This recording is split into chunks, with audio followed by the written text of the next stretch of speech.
I saw this clip going viral, and it did make me chuckle. It involves Officer Tatum and his opinions on men crying. Let me make sure I know exact. 2 years ago about men crying, he said some interesting things. So why don't we just take a look at that together? I would say that a lot of women are going to lose attraction for you if you cry in front of them. Weak men are viewed as unattractive.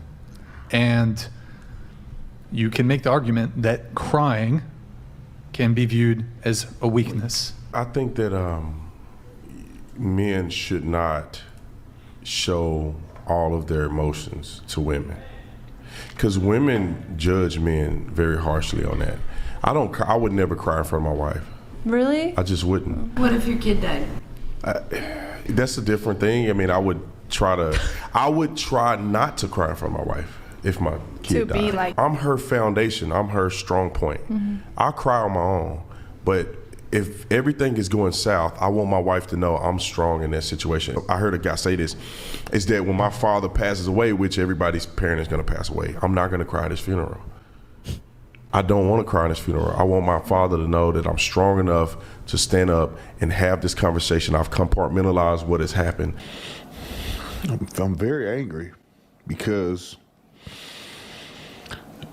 you don't get your lick back.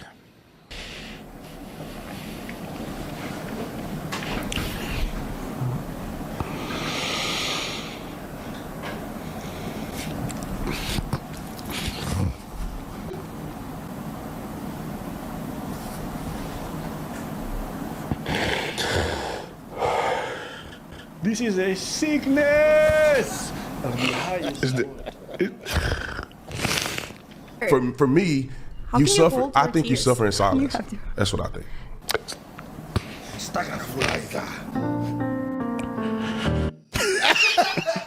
I thought it was meme music at first. I didn't realize this was put up by the Daily Derek. I know what that is, but so you had men cry in front of you. That's why you're not with Sometimes I look up videos of like army dads coming home and surprising their kids just because I want to cry, and then I'll watch it and I'll cry. And I've teared up and cried over stuff like that, but not in front of those videos are really I don't do good. that in front of people.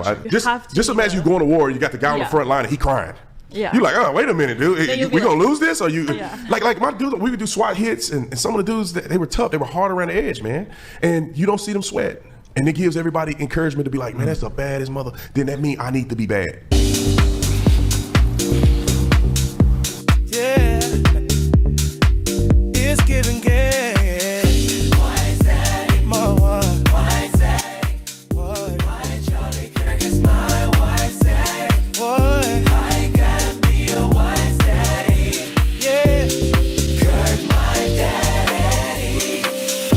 White Zaddy, my wife. White Zaddy, what? White Charlie Kirk is my White Zaddy. What? I gotta be a White Zaddy. you stupid. Checkmate, motherfucker.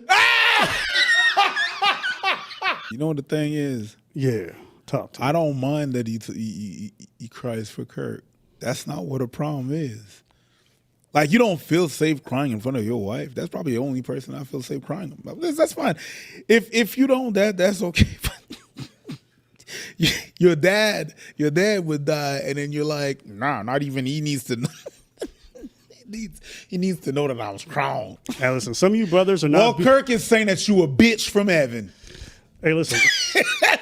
By that logic, that's crazy. Some of you brothers are not beating the Zaddy Kirk allegations. White Charlie Kirk is my White Zaddy. Why you gotta be a White Zaddy? I understand what he was saying in the first clip, where, in this traditional sense, some men feel like they can't afford to be emotional in dark times because the people who lean on them will feel destabilized. Like I've heard that narrative before, and it's not entirely without merit. So you had men cry in front of you. That's why you're not with him. Any woman who would judge you because you cried at your father's funeral is probably not someone you want to be married to. Any woman who would judge you negatively because you cried at your child's funeral, which was his first example, probably not someone you want to be with. Oh, I'll never find someone. You're delusional. Okay, the idea that like most women out there are gonna hate on you because you cried at your child's funeral, like I don't know. I think that's pretty stupid, and I think it's without merit. I think it's just like caricature of ladies who like see a man cry and their vagina is dry up like the Sahara Desert. I don't know. I don't believe that. I think if you guys spent time around women enough, I don't think you guys believe it either. I think that's just something they say online to paint the other side as like this. But my question is, who are these women that you spend your time with? To think like that they're all like that. Maybe it's me. Maybe it's Maybelline. Maybe I'm the problem in that thing. Maybe I'm not.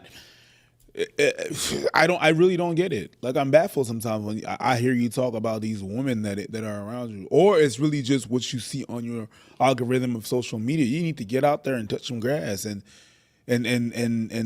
see what's out there, because that's not the reality. My God. Yeah, I think it's okay not to cry. No one's saying you have to perform and start doing things on demand because someone died. It's okay not to. I think it's weird to make a rule and tell yourself in the future how you're going to react to the most tragic thing in your life potentially. I'm not going to cry at my wife's funeral because my kids might see it. God forbid your kids see that you're sad. God forbid they see you actually destabilized by the loss of your life partner. You know, it's just, a lot of it's silly. And I think most kids can agree on this. The few times that I did see my father cry, which is maybe like twice in total, there was not a single moment where I thought more of him after the fact. You know, how many times do you have an experience with someone across from you, your parent, and you may have never seen them as immigrants especially, we push that on our kids a lot, right? So you've never seen them, and then one day you see them be emotional, like, oh, you're human, right? You lose that veneer of the parent who's this deity or what. No, it's good to see them as humans, because a lot of them are suffering in silence, and it's not good. And then we grow up and we take that shit on. So that's why I don't like what he said before. I had this moment with my dad, and it was this summer, and we were talking, and we each had like a glass of wine or whatever. But I was like sharing how it is hard being single and 29 and just feeling like you're like old and all this stuff. And yeah. And so Brian, the guy who runs this podcast, is so corny. I hate that dude. He doesn't even have much in terms of opinion, but dude's so. Why? Because she said that it was tough to be 29, and he went like, bitch, let me remind you. She was trying to share a vulnerable moment. Dude didn't even hesitate. And he actually. Wait, you started crying? Yeah. I'm sorry. She's crying for no reason. She has nothing to worry about. He says you have no reason to cry, and he's literally on a podcast where they remind women that they're used goods after. It's a funny logo. But, you know, Tatum's not one of those crazy people who's like, men showing emotion is inherently bad. If you watch the full clip, which, you know, I'll play a little bit more just to give him a shot before everyone shits on him. So you think if man shows his emotion makes him less man? No. I just think men shouldn't do it. I don't think it make you less of a man if your emotions, like, for instance, if something tragic happened and I was in the room with my wife and it caused me to start crying or something, I'm not going to be like, throw her out of the room. You got to leave the room. You can't see me like this. It's just that I know when emotions happen to me, and I refrain from exposing that emotion in front of people. So there you have it, folks. You know, he's not completely, well, you know. I think he forgot how to compartmentalize here. You know, you don't get your lick back. You know, but normally he's very good at putting things in a box and not crying. Normally, that's not how emotions work. It's one-dimensional way of seeing emotions. You know what I mean? You don't know how you're gonna act, especially when you grieve. You don't know. Maybe you're not gonna cry now. Yeah. And then fucking 6 months later at the grocery store, boom. Why? Because you picked up your father's favorite cereal, and then it reminds you of a bunch of stuff, and then boom, you're crying just there. Facts. Like, it's not like the way these people are speaking, they speak sometimes with the confidence of someone that is a professional in that realm. And I'm like, well, have they even experienced life? Yeah, let me just ball it up and then just. You don't know. You just don't know. But the problem is even more than that. Not crying in front of your wife, not crying in front of your people, or when some of you people are at your dad's funeral, at your father's funeral, but you cry at Daddy Kirk's on the internet? On the internet while filming. There's something wrong with you. Well, I said that shit before, and I said it again. I'm gonna say it again. Filming yourself while crying is crazy. You wouldn't do it in front of the people that you love, the people that are the closest to you, but you're gonna share it with strangers. Nah. I can't take that person seriously. Sorry. Can't do it. Sorry. I'm sorry, man. I can't do it. If you're being extra charitable, he said this 2 years ago, and maybe this is the accumulation. I think it's like people saying, "Oh, if I get attacked, I'll do this, I'll do that." You don't know what the fuck you're gonna do in that situation. You have an idea. You can have like this thought in your head, but once that shit hits you, you can't control it. Everybody got a plan until they get punched in the face. Yep. And the death of someone close to you is like a punch in the face. I've seen quite a few people around me die, and I don't think it gets easier. The first time it happens, you're just lost. Then the second and third, fourth, fifth time, like at some point you're like, oh, I know what this is, but those emotions are still going to hit you. I think as humans, there's an arrogance to ourselves that we think we can control things much more than we can. It's a bit of a delusion. And that delusion is what leads a lot of people to take their own lives. It leads a lot of people to have this PTSD or these issues like depression where they feel like if they just control everything, they're going to, it's like there's a lot of this stuff that you can't control.